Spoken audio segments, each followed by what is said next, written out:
जी, बिस्मिल्लाहिर्रहमानिर्रहीम, अस्सलाम वालेकुम। मैं हूँ बिलाल अहमद। उम्मीद है आप सब खैरियत से होंगे। ज़िक्र करेंगे आज ज़हीर के केस में कुछ लोगों ने अफ़वाहें छोड़ी, और बल्कि अफ़वाहें नहीं बल्कि लंबी-लंबी छोड़ी, और अपने व्लॉग्स के आखिर में ये भी कह दिया कि हमने जो 10 मिनट तक आपको जो चीज़ बताई है, ये खबर दुरुस्त है या अफ़वाह है या गैर मुसद्दिक़ है, हम इसके बारे में नहीं जानते। ये क्यों? क्या संडे के लिए खबर नहीं हो तो क्या फिर अफ़वाह के ऊपर 10 मिनट का व्लॉग बनाना ज़रूरी होता है? ऐन मुमकिन है जी। कभी संडे एन्जॉय कर लेना चाहिए। कहाँ ले जाएँगे इतना पैसा? और मजबूरन मैं भी चूँकि संडे को फैमिली टाइम देता हूँ, लेकिन चूँकि सुबह ही के वक़्त से जो ज़हीर केस के हवाले से अफ़वाहों का बाज़ार गर्म था, तो मेरे बहुत सारे जो दोस्त अहबाब हैं, जो ओवरसीज़ हैं, उनके व्हाट्सएप के ऊपर, ईमेल्स के ऊपर आना शुरू हो गया कि क्या हुआ है, क्या हुआ है? तो अपडेट कीजिए। तो हमारा जो फैमिली टाइम है, वो सारे के सारा निकल गया, और फिर व्लॉग्स और उसकी वज़ाहतें और उसकी तफ़सीलात, फिर आपको पता है कि जो अंदर की खबर होती है, उसको जानने के लिए बड़ी कॉल्स करनी पड़ती हैं, सोर्सेज़ से मिलना पड़ता है, किसी के पास जाना पड़ता है, क्योंकि जो फ़ोन कॉल है, उसको रिलायबल सोर्स नहीं समझा जाता। तो ये भी मसला है। इसके साथ ही बहुत ही अहम मामला है, हम उस पर भी बात करेंगे, और वो मामला है जी, जो कराची के हालात हैं। कराची के हालात ऐसे हैं कि कराची शायद पाकिस्तान का हिस्सा तो है, शायद पाकिस्तान का जो मिनी पाकिस्तान तो है, लेकिन अमली तौर के ऊपर अगर कराची की बात करें तो कराची यतीम शहर मालूम होता है, जहाँ से लोग इलेक्ट भी होते हैं, सिलेक्ट भी हो रहे हैं, हुक्मरानी भी कर रहे हैं, हुक्मरान जमातों से ताल्लुक भी रखते हैं, अपोज़िशन से भी ताल्लुक रखते हैं, लेकिन कराची है कि जिसकी अमली तौर पर कोई तर्जुमानी इस वक़्त मौजूद नहीं है। इसी सिलसिले में बात करेंगे। सबसे पहले तारुफ करवा देता हूँ, अरमान साबिर भाई हैं, सीनियर सहाफ़ी हैं, वक़ास औरंगज़ेब खान मौजूद हैं, और इसके साथ ही अब्दुल हसीब खान भी मौजूद हैं। वक़ास औरंगज़ेब और अब्दुल हसीब खान बुनियादी तौर पर शहर के, मैं ये समझता हूँ कि बिल्कुल एक अलग हिस्से में रहते हैं, और वहाँ से ये हाई कोर्ट और सिटी कोर्ट और दीगर जो कोर्ट्स हैं, उनका ट्रायल करने के लिए, उनकी ट्रायल की प्रोसीडिंग के लिए सुनने के लिए आते हैं। तो ये सबसे ज़्यादा मुतासरीन में कहलाते हैं जब कराची शहर के अंदर ये दाखिल होते हैं। गुलशन हदीद डेफिनेटली वो एक सुपर हाईवे से बिल्कुल अलग है।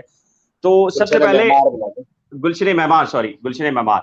तो सबसे पहले अरमान भाई, पाकिस्तान की सियासत में हमने देखते हैं कि नून लीग के अगेंस्ट एक पूरी कैंपेन हमें मिल जाती है कि नून लीग सही कर रही है, गलत कर रही है। फिर इसके साथ ही हमें ये भी पता चल जाता है कि पीटीआई गलत कर रही है या ठीक कर रही है, उसका पूरा की पूरा पोस्टमार्टम हो जाता है।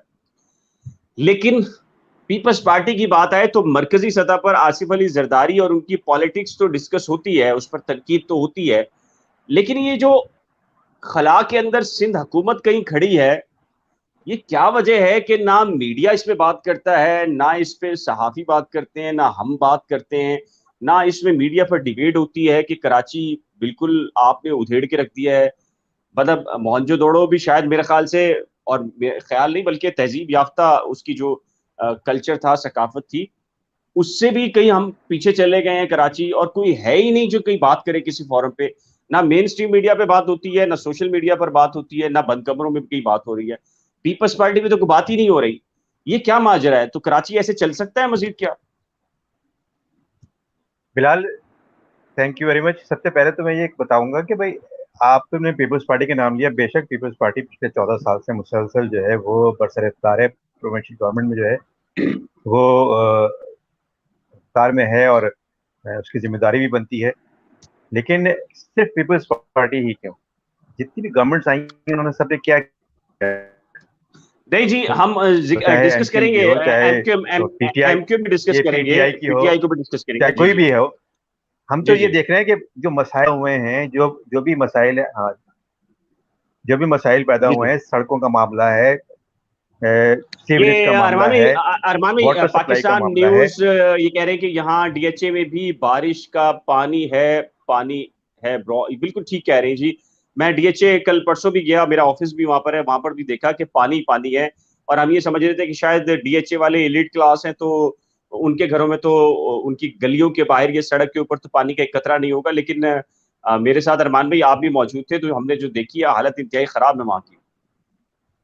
बिल्कुल, वहाँ की हालत बिल्कुल खराब थी, लेकिन मामला ये है कि डीएचए पे तो जो है वो तो मेन स्ट्रीम मीडिया तो डीएचए के सिर्फ जो मामला हैं उस पर भी कोई बात नहीं करते हैं। वो जिस तरह जो है वो दीगर मामला पे बात, बहरहाल वो मामला तो अलग होते हैं, लेकिन इस पे तो बात होनी चाहिए, लेकिन इस पे भी बात नहीं होती है। बाकी रहा जो शहर का जो मामला है, जो एडमिनिस्ट्रेशन के अंडर में आता है, सिविक एडमिनिस्ट्रेशन के अंडर में आता है, तो वो बिल्कुल ऐसा लग रहा है जैसे कोई इंतजामिया है ही नहीं। और सड़कों का हम्म। जो हाल है इस वक्त, अब तक जो सड़कों का हाल है आपने देखा होगा, कोई सड़क इस काबिल नहीं है। अगर वो गुलशन, ये लोग तो गुलशन मेमार सारे लोगों को सलाम है कि रोजाना आते हैं और फिर वापस भी जाते हैं। हम लोग तो शहर के मतलब ये जो गुलशन मेमार, तो मैं कहूँगा एक अलग से शहर है। और जो लोग यहाँ करीब में ही रहते हैं, जो लियाकतबाद के रहते हैं या एरिया में रहते हैं या गुलशन में रहते हैं, वो सर तक जाते हैं, तो उनका सर तक जाना महाल है। कोई सड़क जो है वो इस काबिल नहीं है कि उस पर जो है वो मोटरसाइकिल या गाड़ी चलाई जाए। आप बगैर किसी गड्ढे में जाए हुए दफ्तर या जाने में आप जा ही नहीं सकते। बहुत जरा सी बारिश हो जाए तो पानी जम जाता है, फिर पानी निकलते निकलते काफी देर लगती है। तो और पानी जमा हो जाता है तो आपको पता नहीं चलता गड्ढा कहाँ है और कहाँ नहीं है, कहाँ गटर खुला हुआ है, कहाँ से नाला स्टार्ट हुआ है। आपको मालूम होगा, आपको याद होगा कि अभी हालिया बारिशों में जो है मोटरसाइकिल पर एक फैमिली शादमान के नाले में गिर गई और वकास उसकी जो है वकास वजह है वो आपको इनकी आवाज समझ में आ रही इसलिए है है? कि अरमान भाई क्या कराची को नेटवर्क ओन ही नहीं अरमान किया भाई, जाता। अरमान भाई आप दोबारा जाकर वापस आए, आपकी आवाज जो है वो सही से हम अच्छा, नहीं सुन पा रहे, आपकी आवाज कट रही है। वकास, ये आखिर क्या वजह है, ना पीपल्स पार्टी डिस्कस होती है ना डीएचए की एडमिनिस्ट्रेशन डिस्कस होती है बारिश के अंदर, क्यों? आखिर ऐसा क्यों? भाई पहले तो ये कि शुक्रिया आपका। और दूसरा ये कि शहर में जो हालात देख रहे हैं हम, मिसाल के तौर पर आपने कहा कि हम गुलशन मेमार से मैं और हसीब आते हैं रोज़ और वापस घर खैरियत से पहुंच जाते हैं। हम तो आजकल बस ये भी गनीमत समझते हैं कि खैरियत से घर पहुंच जाते हैं, और घर पहुंचते ही बस लेट जाते हैं, दम खम नहीं होता हमें। और सड़कों की जो सूरत हाल है वो आप गुलशन मेमार जो कि एक अच्छे सोसाइटी थी, वहाँ की हालत आजकल आप देख लें आकर। वहाँ भी सेवरेज का निज़ाम दरहम बरहम, सड़कें तबाह, यानी कुछ भी नहीं है। अब अगर बंदा शहर से निकले, पहले एक सोचता था इंसान के चले शहर से बाहर निकल जाते हैं, गुलशन मेमार की तरफ चले जाते हैं, कुछ अच्छा माहौल मिलेगा, सब्जा होगा, वहाँ पर यानी रहने के लिए गुंजाइश अच्छी है। लेकिन जहाँ भी अब हालत शहर जैसी ही हो गई है। और शहर में यह है कि सड़क के नाम पर तो वो लगा लिए कि मोइन अख्तर रोड और मोइन अख्तर रोड अचानक मेरे जहन में आ गया, क्योंकि वो एक ज़माने में जब नया-नया बना था मोइन अख्तर के इंतकाल के बाद, तो बड़ा उसकी कारपेटिंग की, तो कुछ अरसे बाद वो रोड बिल्कुल तबाह हो गया। अब बोर्ड लगा दिए जाते हैं, फलाने इंसान का रोड, फलाने इंसान का रोड, बस बोर्ड रह जाता है, सड़क कहीं नहीं रहती। और सबसे बड़ी मिसाल जहांगीर रोड, जो कि हर बार तस्करा उस काम करते हैं, क्योंकि वो बिल्कुल ऐसी जगह है जहांगीर रोड कि वहाँ पे सदर आप जाएँगे तो उस सड़क का आप इस्तेमाल करेंगे। और अब वो नाकाबिले इस्तेमाल, यानी उसको ज़बरदस्ती लोग इस्तेमाल कर रहे हैं कि बस ये छोटा-सा एक टुकड़ा है, किसी तरह हम यहाँ से निकल जाएँ। वहाँ से जैसे निकलते हैं गुरु मंदिर आता है, वहाँ पानी का एक तालाब बना हुआ है। फिर ऐसे ही जैसे-जैसे आप एम ए जिन्ना रोड पर जाते हैं, तो वहाँ पर आपको बस एहतियात करना पड़ती है कि खड्डे में गाड़ी ना लग जाए, नुकसान ना हो जाए। तो बस लोग कोशिश ये करते हैं कि बस खैर-खैरियत से, ट्रैफ़िक एक दौर था कि कराची में ट्रैफ़िक का मसला हुआ करता था कि रश टाइम में घर देर से पहुँचेंगे। लेकिन अब भले ट्रैफ़िक हो, लेकिन ज़्यादा टेंशन जो है इस वक़्त वो सड़कों की है। सीवरेज का निज़ाम दरहम-बरहम हो गया है। पानी इस शहर में नहीं मिलता। पानी हब डैम जो है वो चकाचक भर चुका है, लेकिन उसके साथ ही जो मुंसलिक आबादी है वो ही महरूम है, वही टैंकर्स के ज़रिए। यानी मैं आपको एक और बात बताऊँ, बल्लिया टाउन, वहाँ पर काफ़ी अरसा मैं रह चुका हूँ। वहाँ पर पानी की जो लाइनें हैं, वो ख़त्म हो चुकी हैं, पानी ना आने की वजह से। यानी ऐसी हालत है वहाँ पर कि पानी नहीं आ रहा, तो लाइनों का जो घरों में जो लाइनें आती थी, वो ख़त्म हो चुकी हैं। हब डैम भरा हुआ है, लेकिन उन लोगों को पानी नहीं मिल रहा। हाइड्रेंट्स बने हुए हैं, हाइड्रेंट्स के ज़रिए पानी लोगों तक पहुँचाया जा रहा है। वही पानी उन लोगों को जिनका हक है, वो हज़ारों रुपए देकर टैंकर्स की मदद से घरों में डलवा रहे हैं। बिजली का तो सबको पता है, बिजली की क्या सूरत-ए-हाल है। यानी इस शहर को मुझे ये लगता है कि जानबूझकर ऐसा बना दिया गया है कि यहाँ रहने के काबिल ना रहे। यानी रहने के काबिल तो ये नहीं रहा, लेकिन फिर भी लोग रह रहे हैं, कोशिश कर रहे हैं कि ज़िंदगी जी लें, लेकिन जो भी बुनियादी सहूलियात रियासत को पहुँचानी थी वो सब की सब छीन ली गई हैं और हत्तुल इम्कान कोशिश की जा रही है कि यहाँ से लोग दीगर मकामात का रुख करें और ये शहर किसी तरह तबाह और बर्बाद हो जाए। अच्छा अच्छा, हसीब आप हमें सुन पा रहे हैं? जी जी बिल्कुल। अच्छा हसीब, आप जैसे बैठे हैं ना, एक जमाने में जो अल्ताफ भाई की जो जमात, यानी कि अब तो वो एमक्यूएम बहादुराबाद कहा जाता है उसको, या कुछ लोग और मुखातिब करते हैं, उनकी जब भी 90 पे प्रेस कॉन्फ्रेंस होती थी, बिल्कुल वैसी इसका बैकग्राउंड ऐसे होता था, भाई की तस्वीर ऊपर लगी होती थी और उसका बैकग्राउंड बिल्कुल ऐसे होता था। क्योंकि 90 पे प्रेस कॉन्फ्रेंस काफी हमने कवर किया, अरमान मैंने भी कवर की होगी, ये बिल्कुल वही वाला स्टाइल है। तो बहुत इम्प्रेस लगते हैं हसीब। ये हसीब जो है वो भाई, पीछे का जो बैकग्राउंड है और घर का कलर और तस्वीर भी शायद जो है वो हसीब भाई भाई ने फ्रेम जो है, फ्रेम तो वही नजर आ रहा है लेकिन छुपा दिया इन्होंने। अच्छा, ये ऊपर एक नहीं कर रही बात है। है। आप ये वापस लगाते हो मैं भी लोकेशन अच्छा, डिस्क्लोज नहीं कर रहा, हो सकता है मैं इसमें कहीं और बैठा हूँ। एन मुमकिन है कि आप वहीं बैठे हो। अच्छा हसीब, क्या कहेंगे आप, चूंकि बिल्कुल। जहां बैठे हैं और जो जी बैकग्राउंड आपका है, एमक्यूएम जिम्मेदार है इस पूरे उस कराची का जो हाल है? जैसे अरमान भी ने कहा कि पीपल्स पार्टी ही क्यों, एमक्यूएम भी तो एक माजी के अंदर रही ना, इस पूरे की पूरे गवर्नमेंट के स्ट्रक्चर के अंदर। एमकेएम यकीनी तौर पर इस शहर की स्टेट बड़ी स्टेक होल्डर मानी जाती थी। एमकेएम खुद ये दावा करती थी कि शहर का 80% से ज्यादा मैंडेट उनके पास है। नुमाइंदगी की हर सतह पर उनकी मौजूद थी, चाहे मेन काउंसिल हो या चाहे वो मेयर की सतह पर हो, उनकी नुमाइंदगी मौजूद रही है किसी न किसी सूरत में। लेकिन पिछला जो टर्नओवर गुजरा था मेयर साहब थे, वसीम अख्तर साहब, और उनका पूरा टर्नओवर जो है वो सिर्फ इख्तियार मांगते हुए और इख्तियार नारे लगाते हुए गुजरा। ग्राउंड रियलिटी जो थी वो ये थी कि जो उनके दौर में, मेयरशिप के दौर में, जो केएमसी के इदारे के पास इख्तियारात थे वो महदूद कर दिए गए। एमक्यूएम का ये मुख्य दावा रहा। लेकिन अब सूरत हाल डिफरेंट है। एमक्यूएम पीपल्स पार्टी की इत्तेहादी भी है, लेकिन इस पूरे सिनेरियो के अंदर जो इख्तियारात वाला मामला, जो रोने के इख्तियारात का था, वो कहीं डिस्कस होता हुआ हमें दिखाई नहीं दे रहा। जहां तक मैं समझता हूं कि कराची शहर के अंदर इंतजामी मसाइल अपनी जगह पर हैं, लेकिन मेरी नज़र में इस शहर का सबसे बड़ा मसला इस शहर की ओनरशिप को ना लेना है। इस शहर को में रहते तमाम ही कौमियतों के लोग हैं, पूरे पाकिस्तान से लोग यहाँ पर आते हैं, नौकरी करते हैं, रिहाइश रखते हैं, कमाते हैं, लेकिन इसके बावजूद भी इस शहर को कोई ओन नहीं करता। पीपल्स पार्टी का मसला ये है कि उनके पास इस शहर से नुमाइंदगी नहीं है, इसलिए उनकी जो ख्वाहिशात हैं या तरक्याती मनसूबे हैं उसमें कराची कहीं बहुत पीछे चले जाता है। लेकिन जो कराची से वोट लेने वाली जमातें हैं, चाहे वो एमपीएम हो, चाहे वो पाकिस्तान तहरीक इंसाफ हो, अभी पिछले जो 14 के इलेक्शन हुए थे, 14 एमएनए जो है वो पाकिस्तान तहरीक इंसाफ के यहाँ से जीते थे। लोगों ने वोट दिया, जमात का इजहार किया, लेकिन उसके नतीजे में कराची के लिए जो 1100 अरब का पैकेज अनाउंस हुआ था वो कराची को जो है वो नहीं मिला। जो ऐलानात किए गए थे वो नहीं पूरे किए गए। तो इस शहर का मसला जो है ना, मैं ये समझता हूँ कि ओनरशिप का ना होना है। हम रहते जरूर हैं यहाँ पर, लेकिन इस शहर को वो नहीं करते। अच्छा अच्छा अरमान भाई, ये एक कमेंट है एसएएफ का, एमक्यूएम वाला सारा हमारा बचपन था, जब हम होश में आए तो एमक्यूएम के होश उड़ा दिए गए थे।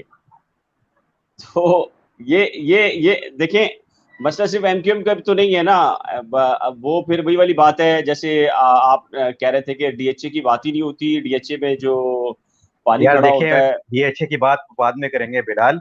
एमक्यूएम जो हाँ है वो एमक्यूएम इस बात की रिस्पॉन्सिबल है कि एमक्यूएम वो पहली जमात है जो है जिसने बरसर में सिटी गवर्नमेंट में आने के बाद, जो पहले जो है ना वो बरसाती नाले अलग थे और सीवरेज लाइन सीवरेज लाइन अलग अलग होती थी। हाँ, सीवरेज लाइन ये को बस सही कह बरसाती रहे हैं आप। नालों में मिलाने वाली एमक्यूएम है, और वही ये आज बात जो ठीक है है। वजह है कि जिसकी वजह से कराची अब जो है वो जब बारिश आती है तो कराची डूब रहा है। तो ये इसको एक्सप्लेन आपने करें अरमान भाई, थोड़ा सा इसको मंसूबाबंदी लोगों करने को के बजाय समझाने के शहर का लिए। और बेड़ा गर्क करके रख दिया। अच्छा अरमान भाई, थोड़ा सा आप बताएं, लोगों को समझाएं थोड़ा सा इसको लोगों को तफसील के समझाने के लिए साथ। ये देखिए, हाँ, जी जी, हाँ जी जी, बताएं जरा, थोड़ा सा खुल के बताएं। जी जी। मामला ये है कि बरसात पहले बरसाती नाले अलग अलग थे, बिल्कुल अलग अलग होते थे। बरसाती नालों में जो है सीवरेज का पानी नहीं होता था।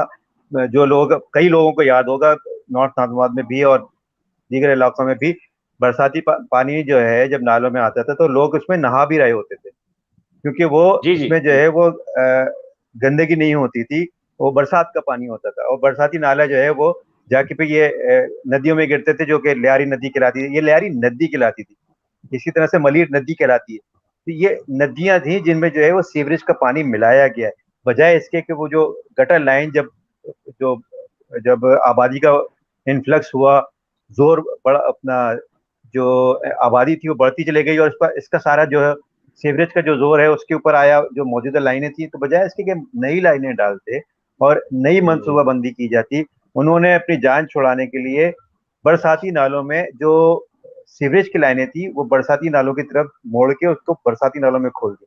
अब बरसाती नालों में जब खुल गई ना, तो ये सारा पानी बरसाती नालों से के जरिए ये मलीर नदी और जो है वो लियारी नदी में जाने लगा। तो सारा पानी जो अब हुआ क्या है कि जो नाले हैं, ये बरसाती नाले खास तौर पर, ये ऑलरेडी इनक्रोच थे, कई जगह से इनक्रोच थे, कई जगह इन पर कब्जा था और अभी भी जो है वो चीफ मिनिस्टर साहब भी कहते हैं कि जी इनक्रोच कई जगह पे इनक्रोच है। और इवन ये कि जो महकमे बल्दियात का जो दफ्तर है, अंदाजा करें यार कि वो भी गवर्नमेंट का दफ्तर जो है, जो जिसको जो है वो नाले साफ कराने की जिम्मेदारी है, वो खुद भी जो है वो नाले पे बैठे हुए हैं। तो ये तो हाल है कराची का। अब आप कहाँ से जो है वो देख सोचेंगे कि ये कराची के नाले बिल्कुल साफ हो जाएंगे और कराची जो है वो बिल्कुल, आपने नेचुरल वेज जो होते हैं ना पानी के, जहां से पानी गुजरता है, तो नेचुरल वेज पे बंद कर दिए और उनमें मजीद ये हुआ कि सितम ये हुआ कि उनमें गटर का पानी और सीवरेज वाटर जो है वो छोड़ दिया गया, तो उससे और लोड बढ़ गया। अच्छा, सीवरेज वाटर के साथ साथ जो है वो हमारे यहाँ, हम खुद भी अपने मतलब माफ कीजिएगा, हम खुद भी अपनी जिम्मेदारियां पूरी नहीं करते। हम लोग जो है वो अपना कचरा कहाँ जा रहा है, किधर डाल रहे हैं, हमें कुछ नहीं सोचते। नाले जब जो है नालों में जो है वो कचरा डाल रहे होते हैं, जब नाले बरसात होती है, नाले भरते हैं, चौक होते हैं वो जो पॉलीथीन बैग की वजह से, क्योंकि वो जो उससे पानी आर पार नहीं होता। जब पॉलीथीन बैग जाके अटकते हैं, ये सारा कचरा अटकता है, नाले भरते हैं, तो हम कहते हैं कि जी गवर्नमेंट यूज करनी। हम बतौर शहरी हम लोग भी क्या कर रहे हैं, हमारी भी जिम्मेदारियां होती हैं। हम लोग, मैं भी शामिल हूँ उसमें, हम सब शामिल हैं। हम लोग अपनी जिम्मेदारियां भी ना जानने की कोशिश करते हैं कि हमारी जिम्मेदारियां क्या हैं, और ना हम वो निभाने की कोशिश करते हैं, और हम सारा का सारा मलबा गवर्नमेंट पर डालते हैं। पहले हम अपनी जिम्मेदारी निभालें, तो मेरे ख्याल से काफी मसाइल तो वैसे ही हल हो जाएंगे। और फिर हम गवर्नमेंट को बोलें कि गवर्नमेंट के करने के काम, से गवर्नमेंट बिल्कुल भी नहीं कर रही। गवर्नमेंट ऑन तो क्या बिल्कुल बस रही है। कराची जो कि कमा के देता है उसके साथ के कोई सड़क इस काबिल नहीं है कि वहां पर चला जाए, कोई गटर लाइन इस काबिल, वो जो है बिल्कुल सही चल रही हो, वहाँ हर जगह जगह जगह जो है वो गटर लाइनें बन रही हैं। इवन ये सदर जो डाउन टाउन है, जो मेन तिजारत का जो इलाका है, अब जहाँ पर जी सारा बिजनेस होता है, मार्केट जो है, एम ए जना रोड है, सारा जो बिजनेस का गढ़ है, यहाँ का हाल देखे सड़कों का, उधड़ी पड़ी है सड़कें, गटर का पानी उबल रहा है और कोई जो है वो इस पे तवज्जो नहीं दी जा रही है। ये पहले सारी अच्छा, चीजें इसमें बनाए, इसमें इसमें अब क्यों अरमान बना रहे? भाई मैं थोड़ा सा अब देखें, जुलूस के रास्ते में, गुजरना है, जुलूस का रास्ता था, तो अब उसको जल्दी जल्दी जो है वो कॉस्मेटिक मेजर्स करके उसको जल्दी जल्दी सही किया गया। वरना आपने जहांगीर रोड का हाल देखा था ना, 2 दिन में उसको जो है वो प्लेन कर दिया गया। क्यों कर दिया गया? ताकि जुलूस गुजर जाए। अब जुलूस गुजरने के बाद दोबारा से जो है सब हो जाएंगे, वहां पर दोबारा सड़क नहीं बनेगी, फिर वही गटरें भरेंगी, पानी जमा अर, अर, अरमान भाई, होगा, फिर जो है वो आपकी आवाज थोड़ी सी डिस्टर्ब हो रही है, वापस ही आइएगा। आपको थोड़ा सा बता।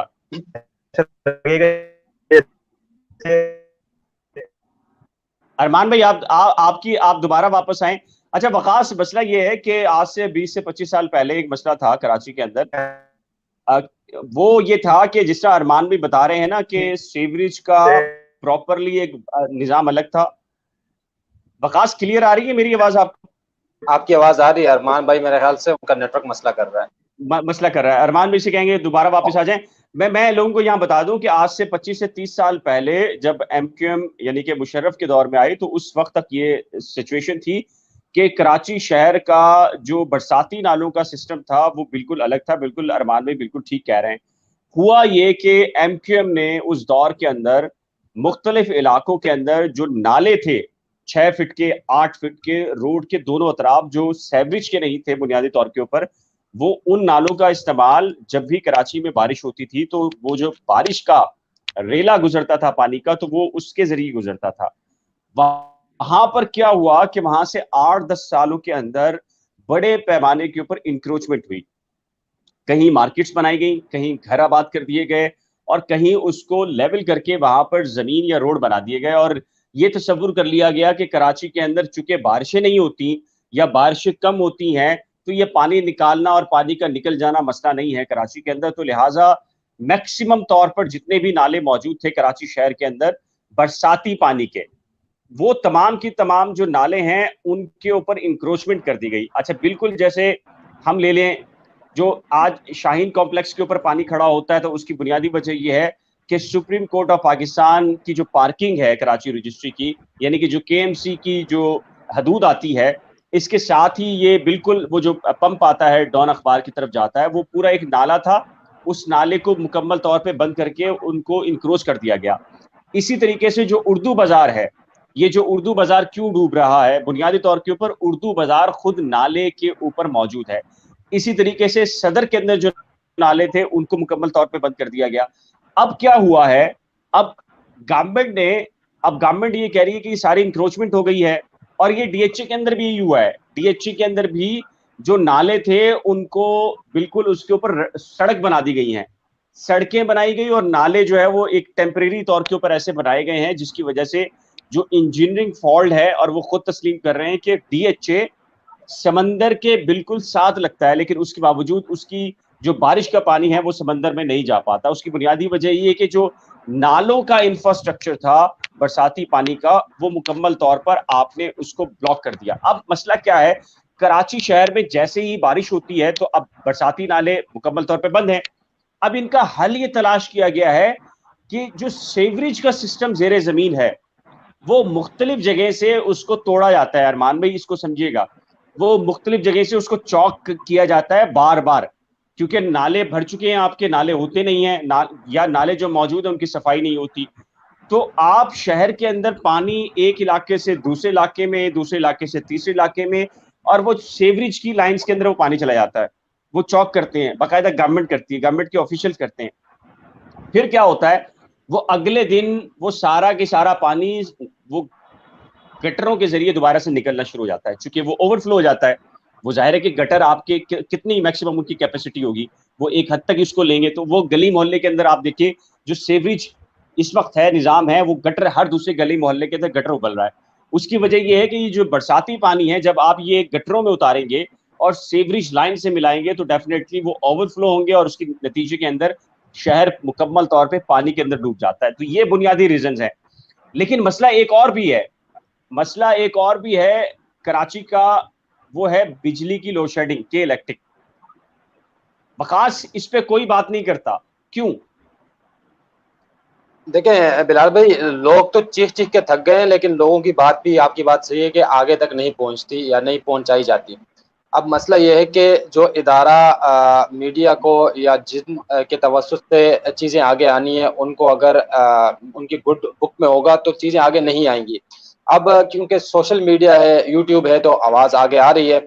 लेकिन मैं ये बात ज़रूर करूँगा कि इस शहर में आप गली चौराहे, आप ट्रांसपोर्टेशन देख लें, जितने भी मामलात हैं, कराची एक बहुत बड़ा शहर है, आप हर पहलू की से इसको देख लें तो तमाम तर प्रोजेक्ट्स जो हैं जिनसे लोगों को सहूलत मिलना थी वो सब नाकाम है। कहीं भी आपको ये नज़र नहीं आ रहा कि चलें आज हम यानी प्रिपरेशन के दौर से गुजर रहे हैं तो कल हमारे पास अच्छी चीज़ सामने आ जाएगी, लेकिन कोई आपको गोल सेट किया हुआ नज़र नहीं आ रहा कि हम इस लाइन पे चल रहे हैं, हम आगे ये प्रोजेक्ट लाने वाले हैं आवाम के लिए। प्रोजेक्ट्स क्या होते हैं हमारे यहाँ? प्रोजेक्ट्स ये होते हैं कि इलेक्शन आ रहा है तो हम एक प्रोजेक्ट लॉन्च करेंगे और उसके लिए अलग एक फंड होगा, वो थोड़ी दिनों के लिए, यानी उसका सिर्फ ये होगा काम कि वो कुछ दिनों के लिए इलेक्शन के लिए हमें कुछ वोट बैंक लाकर दे दे, और कुछ अरसे बाद वो प्रोजेक्ट जो है दरहम बरहम तबाह बर्बाद हो जाएगा और आवाम का पैसा पानी में इसी तरह बह जाएगा। जिस तरह अरमान भाई ने सड़क की बात की, मुहर्रम है तो वो सड़कों पर आर्जी मामला चला दिया। अब वो इतना आर्जी होगा कि फिल वक्त हम ये काम कर लेते हैं और ऐसा कर लेते हैं कि बस हमारा ये मुहर्रम गुजर जाए, मुहर्रम के बाद जो है फिर आवाम उसी सड़कों पर जो है गिरती रहेगी, पड़ती रहेगी और किसी न किसी तरह दफातर में काम करने जाएगी। तीसरी बात यह है कि जैसे आपने बिजली का बहुत बड़ा मसला है, लेकिन साथ ही साथ एक बहुत बड़ा इशू है कराची शहर का, वो है पानी का। पानी नहीं मिल रहा लोगों को, और कहा यह जा रहा है कि पानी नहीं है। अगर पानी नहीं है तो टैंकर्स के जरिए कैसे पानी मिल रहा है?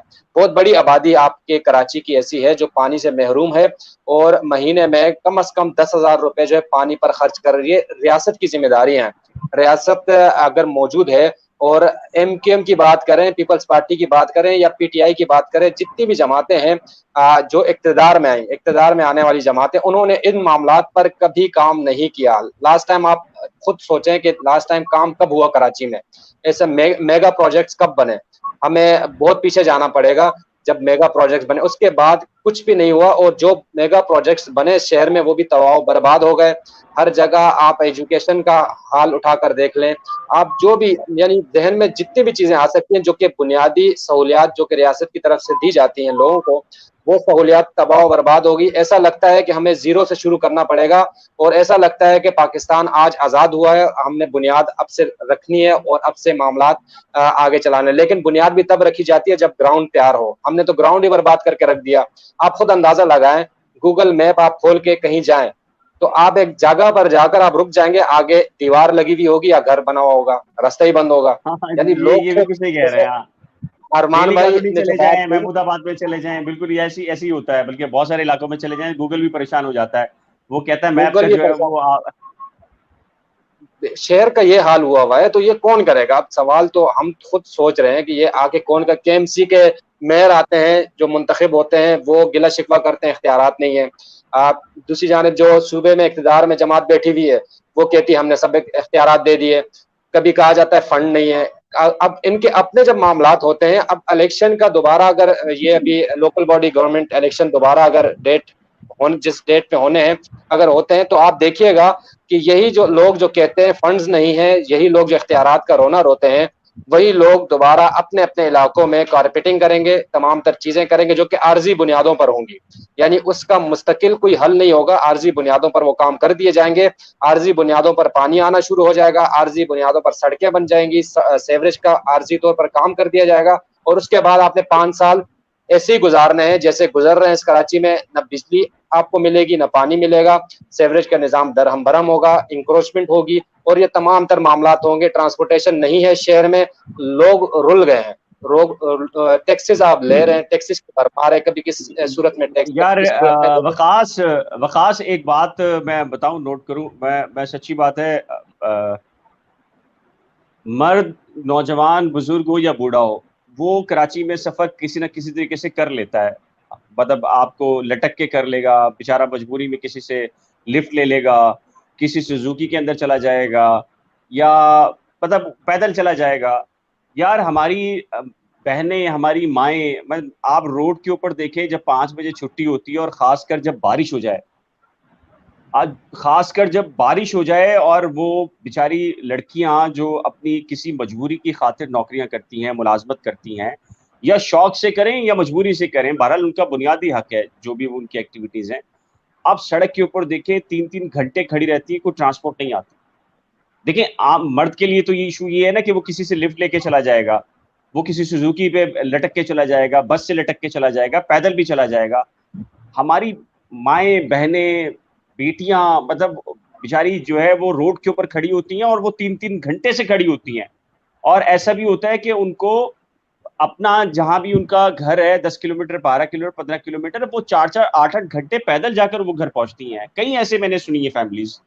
तो ये तो कराची शहर का हाल है। मर्द तो फिर भी किसी न किसी सफ़र कर लेता है, लेकिन वो ख़वातीन, वो लड़कियाँ जो अपने घरों को चलाने की खातिर मुलाज़मतें करती हैं, घर से बाहर निकलती हैं, उनको कितना, या जो यूनिवर्सिटी जाती हैं या कॉलेज जो बच्चियाँ जाती हैं, वो कैसे पहुँचती हैं, किसी को एहसास ही नहीं है इस शहर का। ये अरमान भाई, ये शीन खान है, इन्होंने बिल्कुल सही लिखा है। ये कहते हैं कि जी कराची की खूबसूरती को खत्म कर दिया गया है। यकीन जाने, मैं तो हर 6 महीने के बाद कराची से बाहर निकलता हूँ। पूरा पंजाब देख लें आप, छोटे छोटे शहर देख लें पंजाब के, केपीके देख लें, केपीके में आप छोटा सा इलाका देख लें यार, आपको वहां पर ना शॉपर मिलेंगे, ना आपको गंदगी मिलेगी, ना आपको रोड टूटा हुआ मिलेगा। मतलब आपको बेहतरीन किस्म की सड़कें, इंफ्रास्ट्रक्चर है। और मैं जब भी कहीं किसी शहर में गया हूँ, छोटे से शहर में, मुझे मुल्तान जैसा शहर जो है वो पाकिस्तान का मॉडरेट तरीन शहर नजर आया है। यानी कि आप, मेट्रो चल रही है, उसमें हर किस्म की जो पब्लिक ट्रांसपोर्ट है वो मौजूद है, अंडर पासिस मौजूद हैं, पुल मौजूद हैं, और किसी रोड के जो साइड के ऊपर ना कचरा है ना मट्टी गर्द आलूद है। आप किसी भी जगह चले जाएं, यानी कि मुल्तान के एक छोटे इलाके में या बड़े इलाके में, पोश इलाके में या जनरल, आप जो ट्रैफिक की बात कर लें, और ये केपीके का भी यही हाल है। लेकिन कराची आप सोराब गोड दाखिल हो, और जो सोराब गोड दाखिल होते सारा आपको वो जो टूटी हुई सड़कें मिलती हैं जो आपका अलासिफ के सामने से आपका वेलकम करती हैं आपको, और उसके बाद फिर आप चलते जाएं, और उसके बाद ये किस्मत है। ये कौन करेगा सही? आप जो है वो तो आप बिलाल, बहुत आप जो दूर है ना, चले गए, मैं हालात इससे पहले ही अगर आप आए तो आपको दोनों तरफ जो है वो कचरा कुंडी नजर आती है। तो कराची बिल्कुल का ऐसे, इस्तेमाल तो कचरा कुंडी से होता है। जी कचरा कुंडी से होता है, बिल्कुल सही बात है। जी अरमान भाई। मैं ये कह रहा था कि आप जो अगर बाय रोड जाएं यहाँ से और पंजाब की तरफ निकलें, तो जैसे ही आप सिंध क्रॉस करके कोट सफजल जैसे ही क्रॉस करते हैं, जो बॉर्डर पर है, कोट सफजल में आपने क्रॉस किया, आपकी जो सड़क है वो बिल्कुल चेंज हो जाती है। जो आप जिस रोड से आ रहे होते हैं, सिंध में जिस रोड पे होते हैं, वहां जैसे ही आप पंजाब में दाखिल होते हैं तो वो रोड ही बिल्कुल डिफरेंट होती है, और आपको गाड़ी चलाने का भी मजा आ जाता है उसके अंदर। तो वहाँ आप सिंध में और पंजाब में बहुत ज्यादा डिफरेंस है। ये तरक्की जो हो रही है वो सिंध में क्यों नहीं हो रही है? पीपल्स पार्टी की गवर्नमेंट है, पीपल्स पार्टी को भी चाहिए कि अपने गिरेबान में झांक के देखे। सिर्फ बातें करने से कुछ नहीं होता। वोट भी मिल जाएंगे उसको, क्योंकि वो जद्दी पुश्ती उसके वोट चले आ रहे हैं सिंध के अंदर, तो सिंध में उसका वोट बैंक बहुत अच्छा है। लेकिन वोट बैंक बहुत अच्छा होने का ये मतलब नहीं है कि वो कोई काम ही ना करे। कम से कम कम्पीट तो करे। अगर वो कंपटीशन पे ही आ जाए कि जी पंजाब में इस तरह की चीजें हैं, तो चले हम भी अपने तौर पे जो है वो कम्पीट करना शुरू करते हैं। कंपटीशन पे ही अगर आ जाए तो बहुत बहुत ज्यादा तरक्की जो है वो हम अपने सूबे में भी देख सकते हैं। कराची समेत पूरे पूरे सूबे में, कराची समेत सिंध के जितने भी इलाके हैं, उन तमाम इलाकों में तरक्की हमें कहीं नजर नहीं आती है अभी। सिर्फ बातें करने से कुछ नहीं होता। जो कराची का हाल है वही तकरीबन तमाम शहरों का हाल है सिंध के। और लड़काना का भी यही हाल है। लड़काना तो कहते हैं मोहनजोदाड़ो से भी गया गुजरा है लड़काना। हालांकि लड़काना जदीद शहर है, लेकिन मोहनजोदाड़ो उससे जदीद लगता है। तो पीपल्स पार्टी को इस तरफ तवज्जो देनी चाहिए। वो गवर्नमेंट में है और अभी पता नहीं कितने अरसे तक फिर भी वो गवर्नमेंट में रहेगी। और तो अभी तो हाल ही में बल्दियाती इंतखाबात में उसने लैंडस्लाइड विक्ट्री ली है। सारे तमाम जो है वो तकरीबन तो सूबे के तमाम जो बड़े शहर में। तो पीपल्स पार्टी को चाहिए कि वो इस तरफ तवज्जो दे और काम करे, और ऐसा काम नजर आए।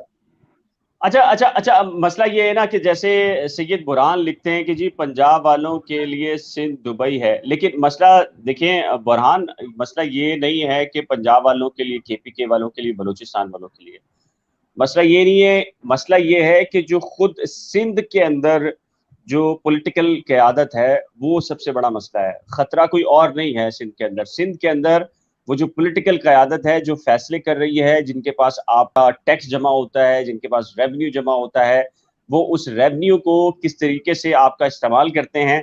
और आपको 100 रुपए के अंदर से आपको 5 रुपए का काम मिलता है, और 5 रुपए का भी जो काम करके देते हैं वो किस क्वालिटी का होता है, आप अपनी सड़कें देख सकते हैं, आप अपने जो शहर के तरक्याती काम है वो देख सकते हैं।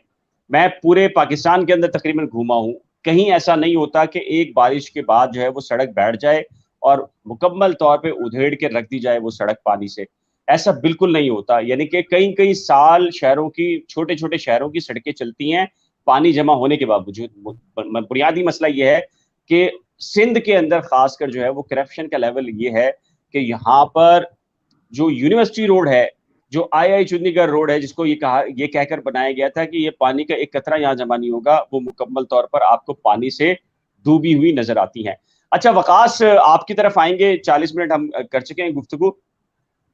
यार हम तो संडे को जो है वो फैमिली टाइम समझते हैं और समझते हैं कि यार संडे थोड़ा सा आराम करना चाहिए, लेकिन बाज लोग ऐसे हैं जिन्होंने आज भी हमें आराम नहीं करने दिया, और उसकी बुनियादी वजह यह है कि जहीर का जो केस है उसमें आज संडे था, आज तो वैसे टेक्निकली तौर पे कोई किसी किस्म की प्रोग्रेस नहीं थी, लेकिन चंद एक नहीं बल्कि खास एक जो ग्रुप है यूट्यूबर्स का, उन्होंने एक ही वक्त के अंदर जो है वो वीलॉग्स बनाए, और वो वीलॉग्स ये थे कि जो इस केस में मुबैना जो मुगविया है उसने ख्वाहिश का इजहार कर दिया है अपने पेरेंट्स से मिलने का। किसी ने कहा पेरेंट्स से, किसी ने कहा वालदा मोहतरमा से।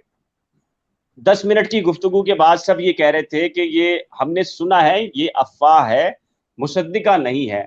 और उसके बाद हमसे लोगों ने पूछना शुरू कर दिया, कॉल्स आना शुरू हो गई, हालांकि फैमिली में मसरूफ था मैं, और फिर मुझे जहां से मैंने वो व्लॉग बनाए तो उसको अपलोड किया और वजाहत की कि नहीं ऐसा नहीं, ऐसा सीन है।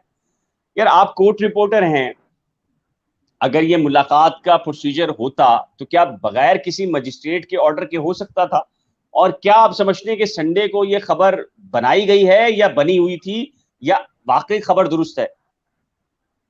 देखिए बिलाल भाई, जब डॉलर्स आना शुरू हो जाएं और ज़्यादा आना शुरू हो जाएं तो किसको बुरा लगता है कि ज़्यादा से ज़्यादा डॉलर्स आएँ। तो ज़ाहिर है वो तो कोशिश करेंगे कि अच्छे और ज़्यादा डॉलर्स आएँ। और जहाँ तक मुलाकात की बात है, तो ये तो ज़ाहिर-सी बात है, मजिस्ट्रेट साहब ने खुद अपने ऑर्डर में लिखा है कि जब तक अदालत इजाज़त नहीं देगी तो कोई नहीं मिल सकता, और इस बात से ये ज़ाहिर होता है कि मुलाकात के लिए पहले दरख्वास्त लगेगी। चाहे वो जो मुबैना मुगविया हैं, वो अगर इज़हार करती हैं, उनको तो ख़ैर उन पर तो जबरान नासिर साहब या जो वकील हैं मुद्दई की जानिब से, वो ये कहते हैं कि उनके पास इख्तियारात ही नहीं है, यानी उनके वालिद साहब ही वकील रखने के भी इख्तियारात उनके पास नहीं है। तो अब दरख्वास्त लगेगी मजिस्ट्रेट के पास, उस पर मजिस्ट्रेट साहब इस बात का वो करेंगे कि किसको इजाज़त है मिलने की, किसके पास इजाज़त मिलने की नहीं है। अब अगर डायरेक्ट वहाँ जो पहले जिस तरह होता था मामला, जैसे पहले मुलाकातें हो जाती थी, वो वाला इस केस में वो मामला नहीं है। आपको इजाज़त लेना पड़ेगी, इजाज़त के बाद आप जाकर मुलाकात कर सकेंगे। और अगर हम सब यही चाहते हैं कि माँ बाप और जो औलाद है उनके बीच मामला अच्छे हों, मुलाकातें हों, ये मामला ख़त्म हो जाए एक मुस्बत तरीके से। लेकिन हर चीज़ का एक तरीका होगा, ऐसे नहीं है कि, और जो जिस तरह एक मिसाल के तौर पर मेरा एक चैनल है, मैं एक पूरी एक कहानी पहले लोगों के सामने रख दूँ, फिर आखिर में ये बोल दूँ कि नहीं, ये इसमें कोई सदाकत नहीं है, बावसूख ज़राए नहीं है, लेकिन ऐसा दिखने में लगता है कि शायद ऐसा हो। तो ये गुमराहकुन फैक्ट्स होते हैं, और इससे जो है मुझे खुद बहुत से लोगों ने मुझसे राब्ता किया कि आप इस बारे में कन्फर्म करें। बल्कि मैं हसीब के साथ भी इस बारे में, हसीब के साथ मैंने डिस्कशन की थी कि यार ये क्या मामला चल रहा है। तो क्योंकि कोर्ट रिपोर्टर्स हैं हम, तो इस मामले पे नज़र रखी हुई है, तो ऐसा कुछ है तो नहीं, लेकिन ज़ाहिर है वही बात है कि इतवार का दिन का छुट्टी थी, अदालतों की छुट्टी थी, तो कुछ ना कुछ तो देना था, तो ये चूरन बेच दिया और बिक गया अच्छा खासा। हमसे लोग पूछ रहे हैं तो ज़ाहिर है लोगों ने देख लिया होगा। तो अरमान भी क्या कहेंगे इसके ऊपर? ये क्या इस तरह करना चाहिए अखलाकी तौर के ऊपर? यार देखिए बिलाल, ये जो केस है ना जो इस वक्त चल रहा है, और जिस पर जो जी है जी लोगों के कई चैनल्स मोनेटाइज हो गए हैं, कई लोगों के, और कई लोग जो है वो डॉलर बना रहे हैं, और फिर जो है वो चूंकि डॉलर बन रहे हैं, तो जैसे वकास ने कहा है कि रोजाना वो चाहते हैं कि रोजाना जो है वो डॉलर बनते रहें।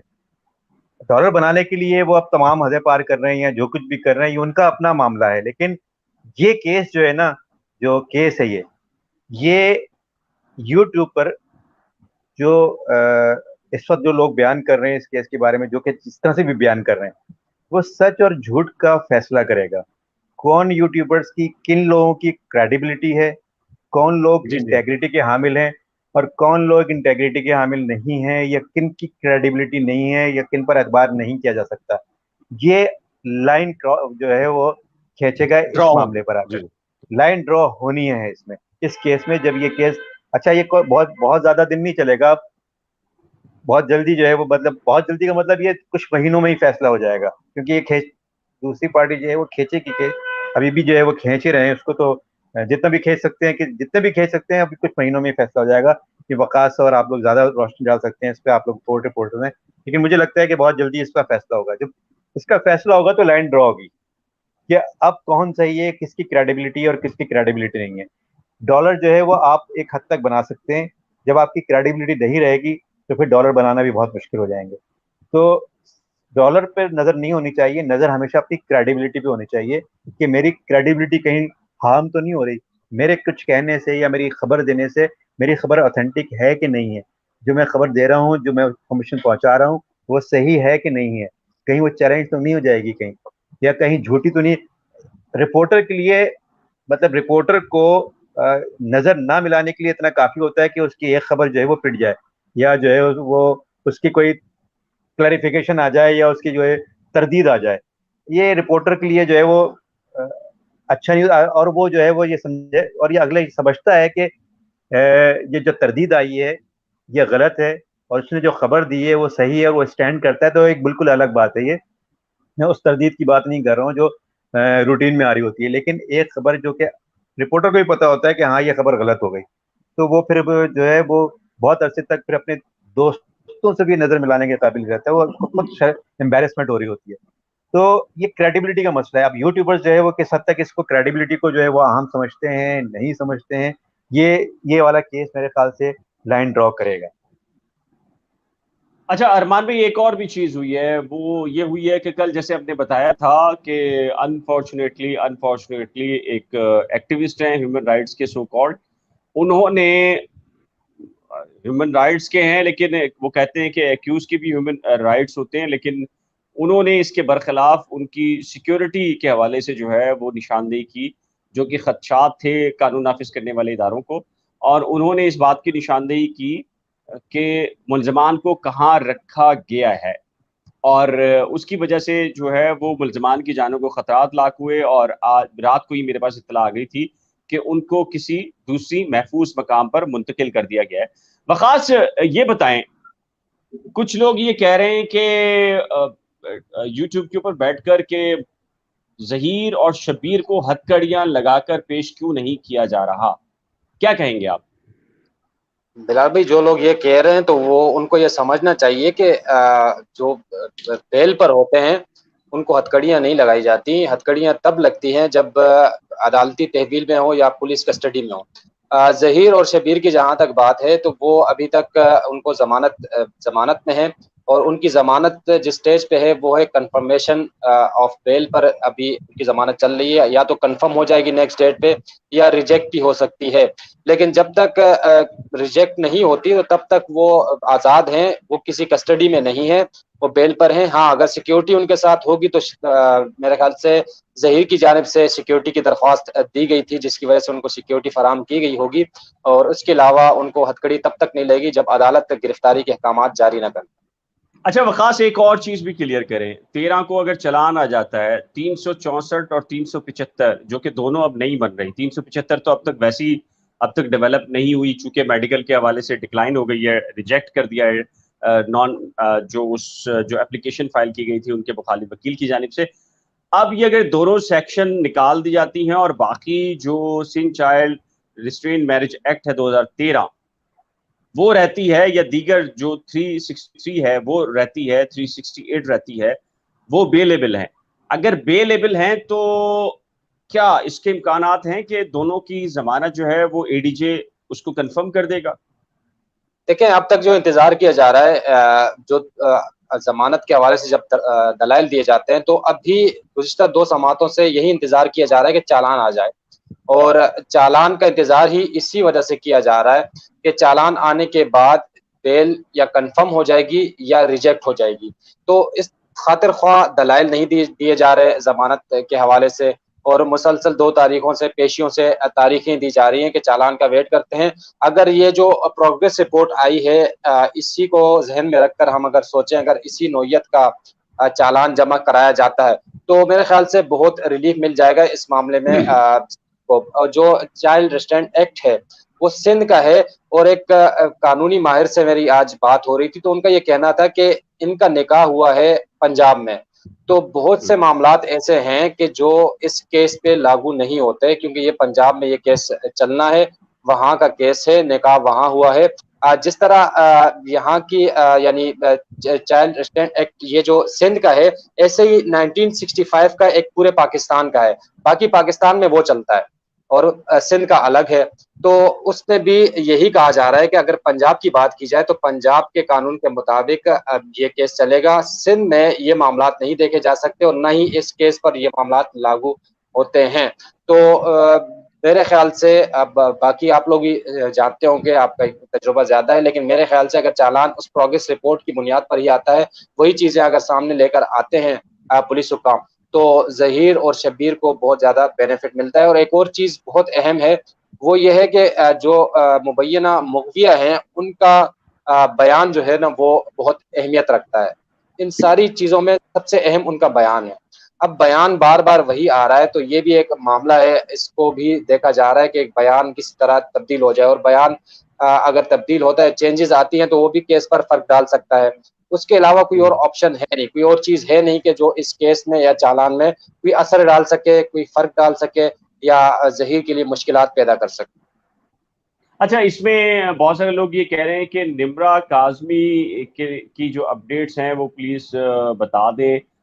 मैं अपने पैनलिस्ट को थोड़ा-सा बता देता हूँ, जो र्यूमर्स हैं, जो कन्फर्मेशन पार्टीज़ की तरफ से दोनों से नहीं है, वो ये है कि बताया ये गया है कि निम्रा काज़मी अपने वालिदैन के पास आ गई है, नाराज़ होकर, या कुछ ऐसी कोई चीज़ हुई है। किसी ने कहा कि वो घर से तंग आकर भागी है और अपने वालिदैन के पास कराची पहुँच गई है।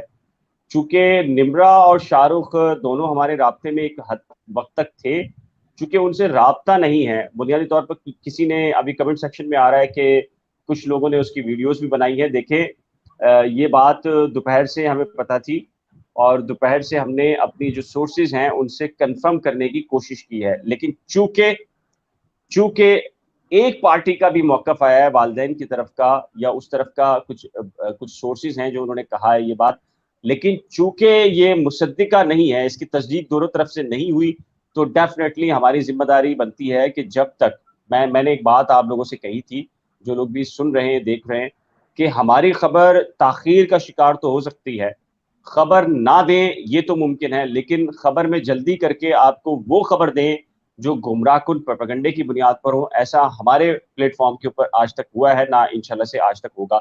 अरमान भाई, बात निम्रा काज़मी की जब कोई डेवलपमेंट कन्फर्म हो जाएगी, बाकायदा तौर पर कोई स्टेटमेंट आ जाएगा तो हम बयान करेंगे। ये सैयद बुरहान हैं, इन्होंने ये कहा है कि जी सीडीआर पर बात करना करें भाई।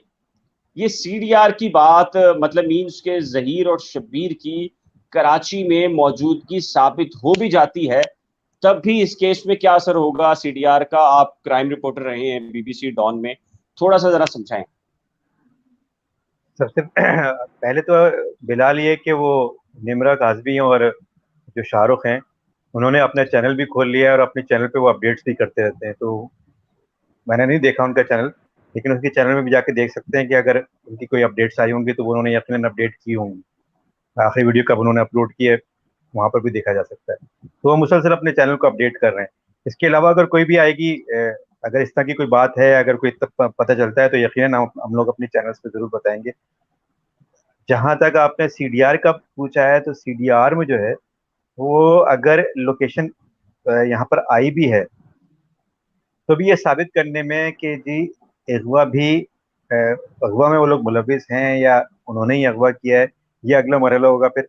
और अगवा किया है या नहीं किया है, ये अगवा है भी कि नहीं है, वरगलाना देखें, जो लड़की है वो तो अपने घर से खुद निकल के गई है, तो ये अगवा किया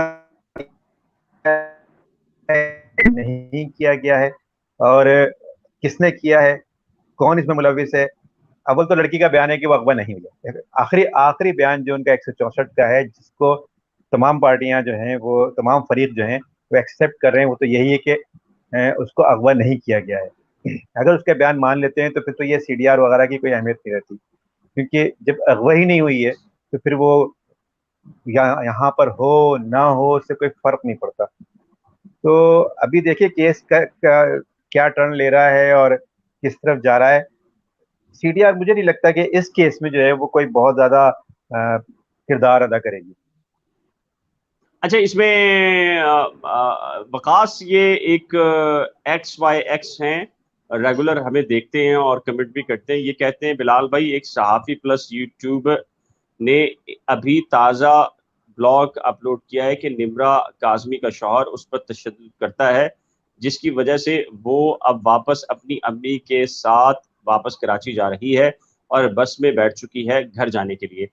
ये बात तो हमें जब जो निम्रा की फैमिली शुरू में आया करती थी अदालत, तो उनके वालिद भी और वालदा भी हमें मुख्तलिफ जो मैसेजेस या रिकॉर्डिंग जो है वो कहते थे कि हमारे पास सारी चीज़ें सबूत हैं कि उसको अगवा किया गया है, किडनैप करके ज़बरदस्ती रखा हुआ है, और वो हमें बार-बार बच्ची ये कहती है कि मैं कराची आना चाहती हूँ और इनसे जान छुड़ाना चाहती हूँ।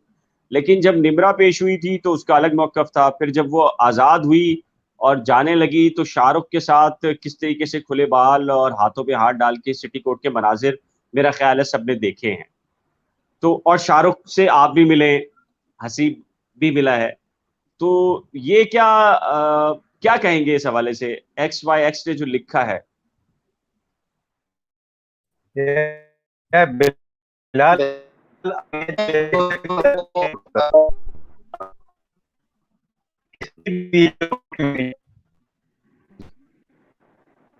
आप जाकर वापस आएँ प्लीज़। अरमान भाई आपकी आवाज़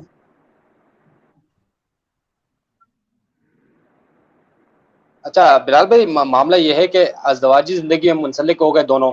अब हमारे पास तो कोई मालूमात नहीं है, अगर कोई वहाँ पर मौजूद था और उन्होंने देखा है, हो सकता है एक नीचे कमेंट आया था जिसमें उन्होंने कहा था हो सकता है माँ से मिलने आ रही हो।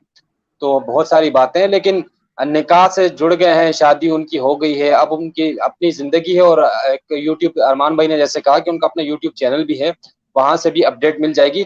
दूसरा ये है कि शाहरुख की जहाँ तक बात की जाए तो शाहरुख को हसीब ने भी देखा, आपने भी देखा, मैंने भी देखा, हथकड़ियों में बंधा हुआ देखा, और जिन कैदियों के साथ वो आता था वो कोई डकैत था, कोई क्या था, उनके साथ एक ही जो चेन होती थी हथकड़ियों की, उसमें वो अदालतों में पेश किया जाता, सारा दिन हंसमुख सा, यानी कम गो बंदा है वो। मुझे नहीं लगता कि, यानी मैं अपनी एक राय दे रहा हूँ, मुझे नहीं लगता कि वो ऐसा करता होगा, लेकिन फिर भी इंसान है, क्या पता, हमारे पास तो इस वक्त हकायक है नहीं। लेकिन बिल्कुल, जहाँ तक बिल्कुल। जहाँ तक हम जानते हैं तो शाहरुख ने यानी उस चीज की सजा काटी, जेल भी गया, हथकड़ियों में भी आया, कि वो एक ताल्लुक रखना चाहता था, उसने निकाह किया था और उसको निभाना चाहता था। उसी के लिए वो अदालतों में इस तरह पेश होता गया, और जो भी उसके पास गया, हम भी गए, नसीब भी मिला उससे, मैं भी गया, फारूक भाई होते थे, आपकी मुलाकातें हुई हैं, तो वो बड़े तरीके से बातचीत भी कर लेता था। और जिस दिन उनका यानी कंप्रोमाइज का मामला अदालत आया तो उस दिन भी हम मौजूद थे वहाँ, तो दोनों मियाँ बीवी बहुत खुश नजर आ रहे थे। तो आगे अज़दवाजी ज़िंदगी में ये चीज़ें चलती रहती हैं, लड़ाइयाँ भी होती हैं, कभी खुशी होती है, बहुत से मामलात होते हैं। तो मेरे ख़्याल से उनको तो उनके हाल पर अगर फ़िलहाल छोड़ दिया जाए तो अच्छी बात होगी, और दुआओं में याद रखा जाए। इसमें मज़ीद वो करना, यानी पीछे पड़ जाना, वो अब मुनासिब नहीं रहेगा। हाँ, बिल्कुल ठीक कहा वकास ने कि देखिए, जब हमने शाहरुख को, मैं खुद भी मिला हूँ, जब वो हाई कोर्ट में पेश हुआ, एक हंसमुख सा लड़का है, जिसे आप शर्मीला सा लड़का कह लीजिए, बिल्कुल बिल्कुल शर्मीला सा लड़का है। और उन दोनों की जो अंडरस्टैंडिंग, जो भी चीज़ें थी, उनकी वीडियोस आपने यूट्यूब पे उस वक्त देखी है जब वो कराची से रिहा होकर जा रहे थे, तो कितना वो अपने मामलात में मगन थे और सारी चीज़ें थी, उनकी प्यार मोहब्बत था। देखिए, लेकिन मामला यही है कि जब आप पसंद की शादी कर तो लेते हैं, लेकिन जब प्रैक्टिकल लाइफ शुरू होती है तो बहुत सारे चैलेंजेस आपके सामने आते हैं। अब ज़ाहिर है कि ये अफ़वाह भी आएगी कि शौहर ने मारा है, ऐन मुमकिन है कि जो हाँ भाई, ज़ाहिर है कि हसीब सास और हसीब कुछ कह रहा है, हसीब कुछ कहना जी, चाह रहा हसीब कुछ कह रहे हैं, जी, हसीब कुछ कह रहे हैं आप? जी बिलाल भाई, मैं इसमें कुछ मेरे हिसाब से जो भी खबरें आपने बताई निम्रा काज़मी से मुताल्लिक, जो इतलात ज़ेर गर्दिश है, लेकिन उनको ये बेनिफिट है कि उनके पास एक अपना घर है जहां वो किसी भी क्रिटिकल सिचुएशन में वापस जा सकती हैं। क्या ज़हीर हुँ। की अहलिया के पास ये ऑप्शन मौजूद होगा? आपकी आवाज़ मैं नहीं समझ पाया आपका क्वेश्चन। मैं सवाल आपसे ये कर रहा हूँ कि निम्रा काज़मी के पास फिर भी एक ऑप्शन मौजूद है कि वो किसी तरह के अगर बुरे हालात का सामना करने की कोई क्रिटिकल सिचुएशन है तो उनके पास कम ऑप्शन मौजूद है, एक घर उनके पास मौजूद है। क्या ज़हीर की अहलिया के पास ये ऑप्शन है? यार देखें, मैं जब लाहौर गया था और लाहौर जाकर मैं ज़हीर और वहाँ पर उनकी जो फैमिली और जो मुबैना मुगबिया है, जब मैंने वो सारा स्ट्रक्चर देखा था और लोगों से जो मेरी गुफ्तगू हुई थी, मुलाकात हुई थी, तो मैं इस बात पर कायल था कि इंसान की जो ज़िंदगी है ना, जब प्रैक्टिकल लाइफ शुरू होती है ना, तो फिर इंसान को पता चलता है प्रैक्टिकल लाइफ से। यानी कि प्रैक्टिकल लाइफ के अंदर आपका ताल्लुक आप मियाँ-बीवी का नहीं होता, बल्कि पूरे 2 खानदानों का होता है। तो अब मेरा भी ये ख़्याल था कि अगर वालदैन उसको यानी कि ज़हीर की मिसेज़ को एक्सेप्ट कर लेते हैं दोनों तरफ के, तो 6 महीने के बाद अगर फाइनेंशियल इश्यूज़ के ऊपर अगर दोनों की तलकलामी होती है, अलहदगी होती है, तो बच्ची के पास अपने वालदैन के पास जाने का जो रास्ता है, वो मौजूद होगा। और ये बिल्कुल अगर देखिए हम निब्रा काज़मी केस में हमारे पास ऑथेंटिसिटी बिल्कुल नहीं है, मैं दावा बिल्कुल नहीं करता, जिस चीज़ की कन्फर्मेशन ना हो। इत्तला मेरे पास भी है और दोपहर से मौजूद है और मैंने अपने सोर्सेज़ से कन्फर्म करने की कोशिश की है। निम्रा की जो पेरेंट्स की तरफ से जो चीज़ें आई हैं, वो मैं ये समझता हूँ कि उसके अंदर माज़ी के अंदर भी अभाम था, तो इसलिए मैं उसको ऑथेंटिसिटी नहीं देता तब तक के मुझे दूसरी तरफ के जो लोग हैं, उनसे कोई कन्फर्मेशन ना हो जाए। शाहरुख से राब्ता ज़रूर हुआ है, लेकिन उसने कहा है कि वो कुछ देर के बाद जो है, वो बहुत सारी चीज़ें बताएगा। अब वो शाहरुख क्या कहता है, तो मैं वो सारी की सारी चीज़ें उसी वक़्त बताऊँगा, जब वो शाहरुख बराह रास्त मुझे कोई चीज़ कहेगा, तो मेरे पास 2 तरफ का वर्ज़न होगा और मैं दोनों तरफ का वर्ज़न आपको बताऊँगा। लेकिन मैं कतई तौर पे ये नहीं करूँगा कि एक तरफ का वर्ज़न मेरे पास आ जाए और मैं फ़ौरी तौर के ऊपर कोई वीडियो बना के अपलोड कर दूँ। मुझे नहीं मालूम कौन-कौन से यूट्यूबर्स हैं, जिन्होंने ये सारी चीज़ें की हैं। बुनियादी मसला यही है जो हसीब हम कह रहे हैं। बच्ची के पास पसंद की शादी के बाद ये ऑप्शन रहना चाहिए कि वो अगर उसकी ज़िंदगी बेहतर अंदाज़ से प्रैक्टिकल लाइफ़ नहीं शुरू होती और उसको अंदाज़ा होता है, एहसास होता है कि गलती हो गई है, तो उसके पास अपने वालिदैन के पास जाने का ऑप्शन रहना चाहिए। लेकिन आप बिल्कुल ठीक कह रहे हैं, ये जो ज़हीर की फ़ैमिली का मामला है और ज़हीर की जो ज़ौजा हैं, उनके पास ये ऑप्शन नहीं है और हम बार-बार तो यही कह रहे हैं कि वालिदैन उसका ये ऑप्शन उससे ना छीनें। वालिदैन ना छीनें उसके पास ऑप्शन। क्यों? कि अगर अब भी बैठ के वो गुफ्तगू कर लेते हैं और बात कर लेते हैं, तो मेरा ख़्याल है कि उसके पास ये ऑप्शन मौजूद रहेगा। तो एक ज़ैनब हैं, ये कहती हैं कि जी, एक नया पिंडोरा बॉक्स खुल गया है शाहरुख और निम्रा का। मेरा मेरा सब ऑडियंस से एक ये कहना है कि एक चीज़ का एहतियात कीजिए। मियाँ-बीवी का जो रिलेशन है ना, मियाँ-बीवी का रिलेशन है, इसको जोड़ने की कोशिश कीजिए।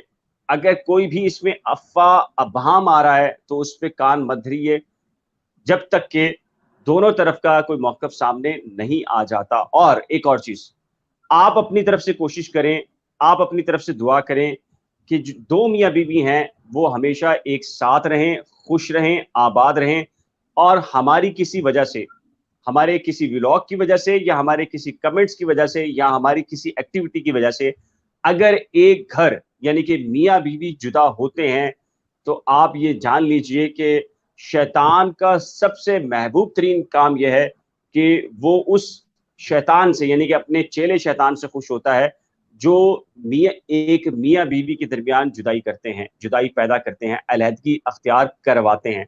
तो हम कौन-सी फ़हरिस्त में आना चाहते हैं, अपने रब की जानिब से जो मियाँ-बीवी के रिश्ते की जो तकद्दुस है, उसको महफूज़ बनाने में हमारा किरदार रहता है या मियाँ-बीवी का रिश्ता है, उसको तोड़ने में हमारा किरदार रहता है, ये हमें खुद फ़ैसला करना होगा। 1 घंटा तकरीबन हो चुका है, मैं अपने तमाम तर पैनलिस्ट का इंतहाई मशकूर हूँ, लेकिन उससे पहले मैं चाहूँगा कि हमारे पैनलिस्ट जो है वो अपने अपने यूट्यूब चैनल का तारुफ़ खुद करवा दें। आप हक़, सच और एतमाद के साथ देर सही लेकिन दुरुस्त अगर खबर मिलेगी तो इंशाल्लाह से हमारा ये जो प्लेटफ़ॉर्म है और अलहदा-अलहदा जो हमारे यूट्यूब चैनल्स हैं, इनके ऊपर आपको मिलेगी। तो वक़ास सबसे पहले आप बता दें कि आपका कौन-सा चैनल है, फिर हसीब और फिर अरमान भी थोड़ा-सा बता दीजिएगा। जी, मेरा यूट्यूब चैनल वकास खान के नाम से चलता है। ज़रूर उस पे जाइएगा और सब्सक्राइब कीजिएगा। हसीब खान आपका चैनल कौन-सा है? थोड़ा-सा बता दें, लोग सब्सक्राइब कर दें। जी इकबाल भाई, मेरे जो यूट्यूब चैनल है उसका नाम है it's been a while. It's been और अ व्हाइल। इट्स बीन ठीक है। अ व्हाइल, तो अच्छा, अंग्रेजी का अरमान भाई लफ्ज है, आप तो बता दीजिए। बहरहाल जी।